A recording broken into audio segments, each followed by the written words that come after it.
एक समय की बात है। शिवी नाम का एक राजा था। वो बहुत प्रतापी था। उसके प्रताप से देवता भी कांपते थे कि कहीं वो उनसे स्वर्ग का राज न छीन ले। एक बार देवताओं को एक चाल सूझी जिससे वे उसके आत्मसंयम की परीक्षा ले सकते थे। उसे दुर्बल सिद्ध कर उसका अहंकार तोड़ सकते थे। देवताओं की दृष्टि में केवल वही मनुष्य अजेय है जिसने अपना मन जीत लिया हो। एक दिन शिवी स्तंभों वाले विशाल कक्ष में बैठे हुए थे। सामने खुला हुआ बरामदा था और दूर तक फैले हुए उद्यान और फव्वारे थे। उनके ठीक सामने एक कबूतर उड़ता हुआ आया। एक बाज उसका पीछा कर रहा था और उसे मारना चाहता था। डर के मारे कबूतर जितनी तेजी से उड़ता था, बाज उतनी ही तेजी से उसका पीछा करता। लेकिन जैसे ही कबूतर पकड़े जाने को था, वो शिवी के सिंहासन के पास पहुंच गया। राजा ने बिना किसी हिचकिचाहट के उसे अपने राजसी वस्त्रों में शरण दे दी। वो नन्हा पक्षी राजा के हृदय से लगकर हाँफ और कांप रहा था। वो बाज भी सिंहासन के पास आकर रुक गया। उसका पूरा शरीर क्रोध से जल रहा था।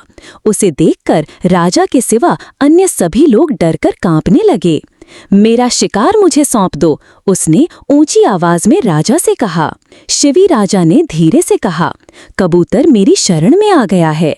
शरणागत की रक्षा करना एक क्षत्रिय का धर्म है। मैं इसके साथ विश्वासघात नहीं कर सकता। क्या धर्म कर्म की डींगे मार रहे हो? बाज ने तिरस्कारपूर्ण स्वर में कहा। जिस कबूतर को तुमने शरण दी है वो मेरा भोजन है। तुम इसे बचाकर मुझे भूखा मार रहे हो। क्या यही तुम्हारा न्याय है? यही तुम्हारा धर्म है? नहीं, बिल्कुल नहीं, राजा ने कहा। मैं इसके बदले उतनी मात्रा में कोई भी ऐसा भोजन दूंगा जो तुम पसंद करोगे। कोई भी भोजन? बाज ने उपहास करते हुए कहा। मान लो मैं तुम्हारे शरीर का मांस मांगू तो? मैं अपने शरीर का मांस दे दूंगा, शिवी ने दृढ़तापूर्वक कहा। बाज की भयानक हंसी से कक्ष गूंज उठा। तब मैं चाहूंगा, उसने धीमे और दृढ़ स्वर में कहा, इस कबूतर को तराजू में रखकर इसके बराबर राजा का मांस तोला जाए। ऐसा ही होगा, शिवी ने तराजू की ओर संकेत करते हुए कहा। रुको, बाज ने कहा, मांस केवल शरीर के दाईं ओर से ही काटना होगा। यह भी स्वीकार है, राजा ने मुस्कुराते हुए कहा। तुम्हारी पत्नी और पुत्र भी बलिदान के समय उपस्थित रहेंगे। इस प्रकार सभी लोग अपने अपने स्थान पर बैठ गए। तराजू लाया गया, उसमें एक ओर कबूतर रखा गया। बधिक ने दुखदायी आदेश को पूरा करना शुरू किया, परंतु सभी सभासदों ने आश्चर्यचकित होकर देखा कि बधिक जितना भी मांस काट काट कर दूसरे पल्ले पर रखता गया, कबूतर भारी ही रहा और दोनों पल्ले बराबर नहीं हो पाए। तब अंततः शिवी की बाईं आंख से आंसू टपका। रुक जाओ, बाज गरजा, मैं अनिश्चित बलि नहीं चाहता। तुम्हारे आंसू उपहार के मूल्य को नष्ट कर देंगे। नहीं मेरे मित्र, ऐसा नहीं है, राजा ने बाज की तरफ मुड़ते हुए प्रसन्नता और नम्रता से कहा। नहीं, तुम्हें भ्रम हुआ है।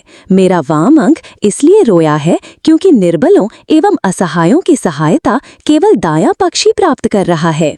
यह शब्द सुनकर सभी उपस्थित लोग चौंक पड़े। बाज और कबूतर अंतर्ध्यान हो गए थे और उनके स्थान पर देवताओं के राजा इंद्र और अग्निदेव खड़े थे। इंद्र की आवाज में गहरा सम्मान समाया हुआ था। उन्होंने कहा, शिवी की महानता की तुलना में देवता व्यर्थ ही संघर्ष करते रहेंगे। असहायों के सहायक, बलिदान के आनंद से तेजोदीप्त ओ राजा, हम तुम्हें आशीर्वाद देते हैं।